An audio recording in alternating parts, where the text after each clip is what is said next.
Hi, my name is Zooey and welcome. I hope you are doing well.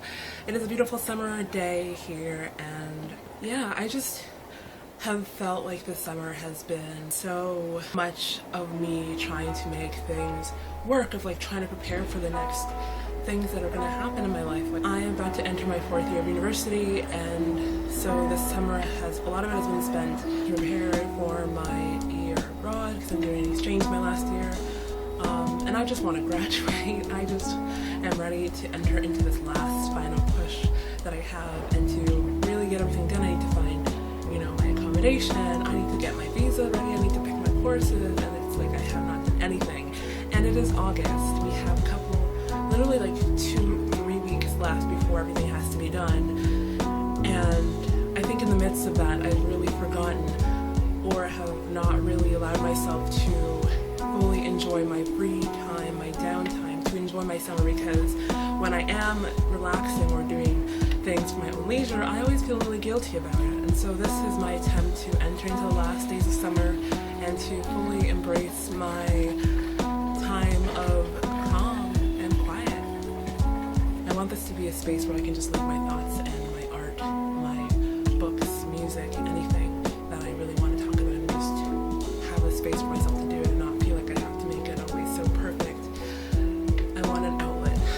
And I have been frozen. It's been months of me just trying to film one video about books this summer, and I finally am just gonna do it. Here's me starting with my old dusty camcorder that I love and my books. So I have my books that I'm going to be reading. I picked up these and I'm excited to read these in the summer, and I hope you are excited to kind of begin this journey with me. So this is kind of my summer TBR, but also just like books that I am excited to be reading coming up, and this is going to be part 1 of my summer of quiet relaxation, something, I don't know, we'll think of something. So the first book we have is As I Lay Dying by William Faulkner, and I am about halfway through the book now, page 140, and the book is about 280 pages. I picked it up last week, and so I have been really dragging my feet on this, because I could have finished it, but I've been dragging my feet to not finish until I start this video, and now that I start the video, I can finally finish it. So this will be my first book that I'm going to read. William Faulkner is a very famous author from the 20th century.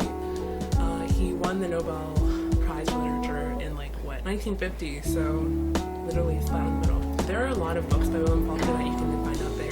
There's Absalom, Requiem for a Nun. There's all these different famous books that I've seen from him, but I decided to start with As I Lay Dying. This is the first book that I've ever read from William Faulkner. The reason I'm starting with this one is because it was actually recommended to me from a friend, and it's been on my list of books that I wanted to read for a while now, but I'm finally excited to get to it because I feel like this is a book that I'm really gonna like, especially since I think it is definitely a sad read. Even just from the title, I think you can kind of get an idea of what the book is about. As I Lay Dying follows the end of the life of Addie Bundren, who is the mother of this Mississippi family, and she dies.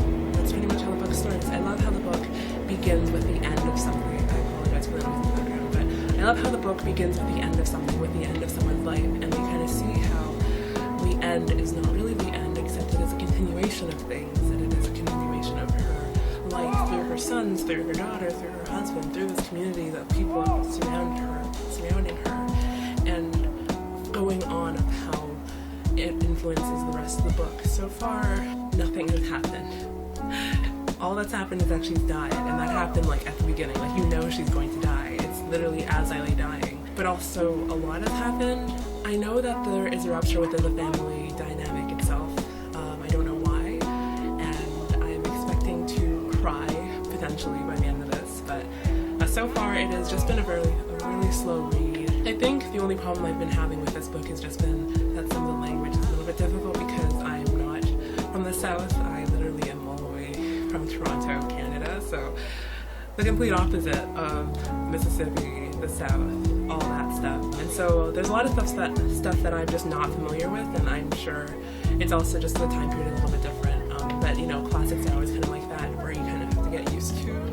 not exactly always knowing what it's talking about. I'm just really hoping to get connected to the character because I think characters are something that I am so obsessed with. I love character studies. I love books that are really shaped by the characters, and I think this is one of them. So I'm looking forward to getting attached to this family and to these individuals all together.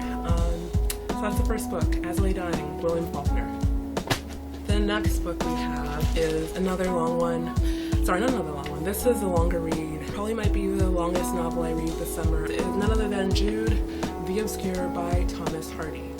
I know next to nothing about this book other than the fact that there are some themes dealing with religion, dealing with sexuality, class, and that it is set in America back in 1895. Again, this is a very classic book. I think he has the Sedine touch, so the opposite of the Midas touch, where everything he touches ends up becoming like really dead and sad and hopeless and depressing. I'm hoping that this book will be one that I get really attached to. I don't want to necessarily like bawl my eyes out, become depressed and moody and everything, but I really just want to feel. I want a book to really push me. Just want to feel connected to the characters, and I'm really hoping with this book that I'll feel connected to Jude and his wife, or the girl that he is supposed to marry, or I don't know, whatever. I love seeing how books deal with themes of religion and how they navigate that, especially just from my perspective, you know, my beliefs, and then seeing how they deal with it. And I don't think it necessarily, even if I don't always necessarily agree with the book, I always have an appreciation for it, so I'm excited to kind of read that and dive into those themes. So that is Jude the Obscure. I don't really know much about it. It'll take me a long time to read, that is for sure, but we're going in blind with this one, but I'm hoping it's a good book. The third one we have is one that I'm probably the most excited for. I have been waiting to read this book for the past 5 years. It's been 5 years of me trying to get my hands on a copy of this book, and I finally acquired it. When I went out to get As I Lay Dying in the bookstore, when I was buying that, I picked up this one as well. If there's any book that I probably will be giving a 5 stars, I imagine that it will be this one. It is none other than The Catcher in the Rye by J.D. Salinger. J.D. Salinger, I've never actually read him, and I know it's crazy because he's so popular, but I did read a couple of short stories. The Banana Fish, we read it in high school, and I remember I was like, this is so weird. It was very good. It was a really good short story, don't get me wrong, but I was kind of upset. It like upset me. It really upset me, but I'm excited to read this because everybody talks about it. It's a toxic male manipulator book. Like, if someone sees me with this on the train, they'll probably think like I am a really dumb, stupid, toxic person, and they will not want to talk to me. Or they'll be like, wow, Holden is such a cool character, I love you, let's talk and be best friends. I'm really hoping for the latter, because maybe sometimes having a book will be a conversation starter. So I'm really excited to talk to people about this and kind of engage with this one. There's a lot of people, like, it's an old book, but there's a lot of people that still love it and are always ready to talk about it with you. I'm also reading Norwegian Wood, that's like a different thing, and the character, oh my goodness, I can't say his first name, but the main character in Norwegian Wood, he loves Holden as well, and he talks about Catcher in the Rye, so, well, not really, but he does kind of mention it, so I was like, of course, it's a sign, I have to read it for the summer. So that is the third book. I'm going to annotate it because I'm going to be sending this as a gift to my friend later on, so I will be trying to do my best to annotate it, and we'll take you through that whole journey. We'll see, that's my plan. It's going to be a birthday present, so I'm going to try and annotate this and write on my thoughts because I love The Catcher in the Rye. What I'm looking forward to this again is really just the character. Holden intrigues me so much because I love reading characters that connect with me. One of my favorite books, in fact, is right here, and it's Jane Eyre. Jane Eyre is probably one of my favorite books of all time, and that is because Jane is a character that is so close, near and dear to me, because she's like me. And I rarely find books where I feel like the protagonist reflects me and my beliefs and my attitude towards life and things so closely. You know, Anna from Gables is another one, obviously. And I'm also excited to read The Catcher in the Rye because I feel like Holden will be another character that is similar to me, but I also know that he's probably going to be different in certain ways, and I'm just excited to get into this one. And then the next book we have is Franny and Zooey. This is, again, another book that I don't know too much about, but we picked it up randomly last year. It's been on my shelf for the past few months, I want to say. I just haven't read it because I needed to clean it. And I did finally, and now I'm excited. Franny and Zooey is by J.D. Salinger, and I don't think this one is as well known as The Catcher in the Rye. Maybe a lot of people do know it, but no one ever has recommended it to me or has talked about it to me as far as I know, so that's why I think it's a little bit more on the obscure side.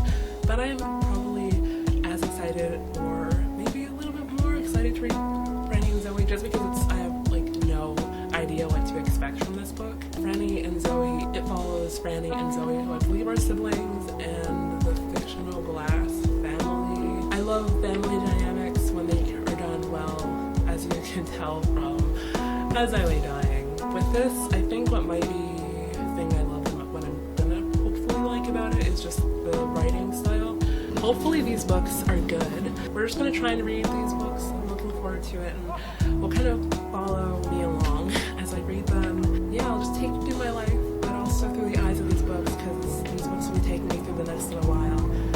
And hopefully they are good. I'm looking forward to it. Have a good rest of your day, and I'll catch you later. Thanks for watching.